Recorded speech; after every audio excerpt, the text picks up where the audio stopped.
মোবারক হোসেন ৮৫ বছরের এ বৃদ্ধ নিরুদ্দেশ হয়েছিলেন ২৭ বছর আগে। ফেনীর পরশুরাম পৌরসভার আলী আহমদের বড় ছেলে মোবারক ৯৮ সালের ভয়াবহ বন্যার পর একদিন বাড়ি ছাড়েন। দীর্ঘদিন সন্ধান না থাকায় সম্পত্তির জটিলতা মেটাতে বাধ্য হয়ে তার মৃত্যু সনদ নেন স্বজনরা। যদিও তাকে খুঁজে পাওয়ার আশা ছাড়েননি কেউই। সামাজিক যোগাযোগ মাধ্যমের বদৌলতে ফিরেছেন পরিবারে। আমরা ছোট ছোট ছিলাম, এখন বুঝ জ্ঞান হওয়ার পরে দিয়ে আমরা বিয়ে শাদী করছি, সংসার ধর্ম নিয়ে আমরা ব্যস্ত। এরপরে দিয়ে বাবা যেই জায়গায় আমরা খোঁজ পাইছি ওই জায়গায় আমরা যাই খোঁজ করিয়ে আসছি, পাই নাই। এখন দীর্ঘ আপনার ৩২ বছর পরে আমরা সন্ধান পাইছি, পাওয়ার পরে দিয়ে আমরা ভাইরা যাই, বাবাকে ওখান থেকে নিয়ে এসেছি।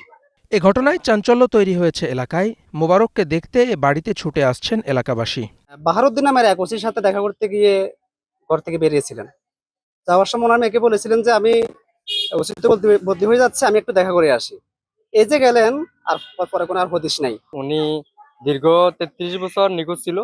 সরকারি যে নথিপত্র ছিল ওখানে ওনাকে একেবারে মৃত হয়ে দেখা গেছে। উনি ফিরে আসছে, এটা আমাদের কাছে অনেক, এলাকাবাসী হিসেবে আমরা অনেক আনন্দিত, আমরা অনেক খুশি।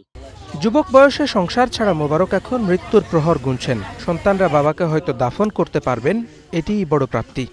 বৃদ্ধ হয়ে গেছে, এখন মরে যাইবে। তো ছেলে মেয়েও কি আছে, খুশি আছে, সারিয়া মারি দি কি বাপারে দুনিয়াতে নিবে। মোবারক হোসেন বিয়ে করেছিলেন দুটি। প্রথম স্ত্রী আখির ঘরে ৮টি আর দ্বিতীয় স্ত্রী আনোয়ারা বেগমের সংসারে সন্তান ছিল ৫টি।